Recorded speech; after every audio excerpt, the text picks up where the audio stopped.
اعوذ باللہ من الشیطان الرجیم بسم اللہ الرحمن الرحیم السلام علیکم محترم ناظرین و سامعین۔ آج پھر ہم نحجل بلاغہ سے دو حکمت لے کر کے حاضر ہیں، اور وہ حکمت نمبر 391 اور 392۔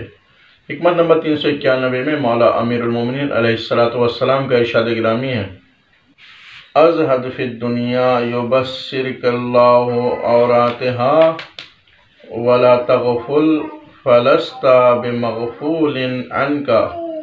ارشاد ہو رہا ہے 391 حکمت میں کہ دنیا میں زہد اختیار کرو تاکہ اللہ تمہیں اس کی برائیوں سے آگاہ کر دے، اور خبردار غافل نہ ہو جاؤ کہ تمہاری طرف سے غفلت نہیں برتی جائے گی۔